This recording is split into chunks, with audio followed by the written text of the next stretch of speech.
بسم اللہ الرحمن الرحیم۔ ڈیئر اسٹوڈینٹس، ہم نے فرسٹ چیپٹر کے سیکنڈ پیراگراف کو آج ریڈ کرنا تھا۔ 10th کلاس کی جو پیکٹا کی طرف سے نیو بک آئی ہے تو اس کا ہم لوگ سیکنڈ پیراگراف کمپلیٹ دیکھیں گے، اور اس پیراگراف کے جتنے بھی امپورٹنٹ سنانیم ہیں اور جو ٹرانسلیشن ہے اس کو کمپلیٹ سٹیپ بائی سٹیپ ایک ایک سینٹنس کی ٹرانسلیشن اور اس میں موجود جتنے بھی امپورٹنٹ ورڈز ہیں ان کے سنانیم کو بھی ریڈ کریں گے۔ سب سے پہلے ہم لوگ جو سیکنڈ پیراگراف کے اندر امپورٹنٹ سنانیم ہیں وہ آپ لوگوں نے دیکھ لینے، آپ لوگ چاہیں تو اس کا اسکرین شاٹ بنا سکتے ہیں۔ اس کے بعد ہم لوگ سیکنڈ پیراگراف کی ٹرانسلیشن کو step by step complete read کرتے ہیں۔ تو آئیے سٹارٹ کرتے ہیں ہم لوگ اپنا سیکنڈ پیراگراف۔ تو ڈیئر اسٹوڈنٹس، بیفور پہلے دا ایڈوینٹ آف اسلام، اسلام کے ظہور سے پہلے۔ ایڈوینٹ مین ہوتا ہے ظہور، آمد، ایمرجنس۔ اس کا جو سنانیم بنے گا وہ بنے گا ایمرجنس۔ جتنے بھی اس پیراگراف کے اندر ہائی لائٹڈ ورڈز ہیں ان کے سنانیم آپ لوگوں نے لازمی ریڈ کرنے ہیں اور ان کو یاد رکھنا ہے۔ تو ایڈوینٹ، ظہور، ایمرجنس، اس کا جو سنانیم بنے گا عربین سوسائٹی، عرب معاشرہ، واز مارکڈ، جکڑا ہوا تھا، شکار تھا، نشان آلود تھا، بائی آ اسٹرانگ، ایک مضبوط، ٹرائبل، قبائلی، اسٹرکچر، ساخت، پیٹریکل نارمز، مردانہ حاکمیت کے اصولوں پر یا مردانہ بالادستی جو ہوتی ہے اس پر مشتمل تھا، اینڈ اور سوشل ان ایکویلٹی اور معاشرتی ناانصافی۔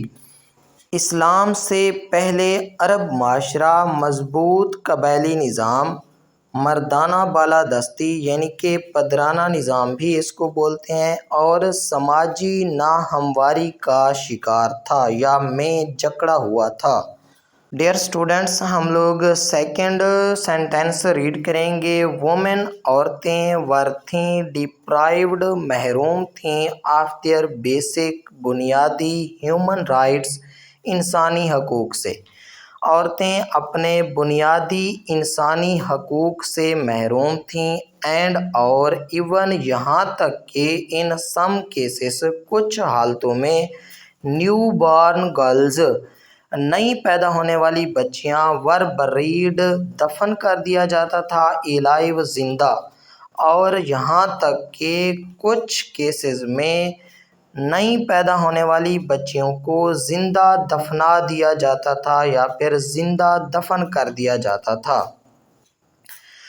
آرفنز، یتیموں، ور تھے آ سبجیکٹ، ایک چیز، ٹو ایکسپلویٹیشن، استحصال، اوپریشن کہہ سکتے ہیں آپ لوگ۔ اس کا جو سنانیم بنے گا استحصال والی چیز سمجھا جاتا تھا، یعنی کہ ان کا استحصال کیا جاتا تھا، اینڈ آفن اور اکثر اوقات لیفٹ چھوڑ دیے جاتے، ود آؤٹ کیئر بغیر دیکھ بھال کے، اور پروٹیکشن یا حفاظت کے۔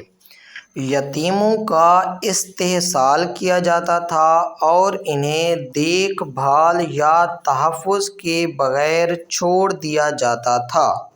سلیوری یعنی کہ غلامی، واز سپریڈ، عام تھی، ہر طرف پھیلی ہوئی تھی۔ Slavery was widespread, slavery یعنی کہ غلامی عام تھی، اینڈ اور سلیوز اور غلاموں کو ور کنسیڈرڈ سمجھے جاتے تھے، سب ہیومن انسانوں سے کمتر، اور غلاموں کو کمتر انسان سمجھا جاتا تھا، انسانوں سے کم سمجھا جاتا تھا، ود ساتھ نو رائٹس، حقوق کے بغیر، اور لیگل ریکاگنیشنز اور قانونی حیثیت یعنی کہ قانونی پہچان بھی نہیں تھی ان کی۔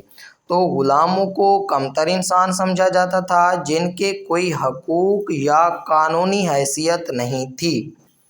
ان میں دس انوائرمنٹ، اس ماحول میں یا پھر ایسے ماحول میں حضرت محمد خاتم النبیین صلی اللہ علیہ وآلہ وسلم انٹروڈیوسڈ، متعارف کروائیں، سویپنگ ریفارمز، انقلابی، سویپنگ مین ریولوشنری، بیسک بھی یہاں پہ کہہ سکتے ہیں اس کو، جو انقلابی اصلاحات تھیں، جو بنیادی اصلاحات تھیں، وسیع تر اصلاحات تھیں، ان کو متعارف کروایا، بیسڈ جن کی بنیاد تھی آن دی پرنسپلز، اصولوں پر، آف ہیومن ڈگنیٹی، انسانی عظمت، جسٹس، انصاف اینڈ مرسی اور رحم۔ ایسے ماحول میں حضرت محمد خاتم النبیین صلی اللہ علیہ وآلہ وسلم نے انسانی عظمت، انصاف اور رحمت کے اصولوں پر مبنی انقلابی اصلاحات متعارف کروائیں۔ تو ڈیئر اسٹوڈنٹس، ہمارے پاس جو سیکنڈ پیراگراف تھا اس کی کمپلیٹ ٹرانسلیشن ود سنانیم ہم نے ریڈ کر لیا ہے۔ اگر ہماری آج کی ویڈیو آپ لوگوں کو اچھی لگے تو ہمارے چینل کو سبسکرائب کر دینا ہے اور ایک اچھا سا کومنٹ دے دینا ہے یا پھر اپنی رائے کے بارے میں ضرور بتانا ہے۔ تو انشاءاللہ ملتی ہیں نیکسٹ ویڈیو کے ساتھ، جس میں ہم لوگ فرسٹ چیپٹر کے تھرڈ پیراگراف کو ریڈ کریں گے۔ تب تک اپنے ہوسٹ کو دیجیے اجازت۔ اللہ حافظ۔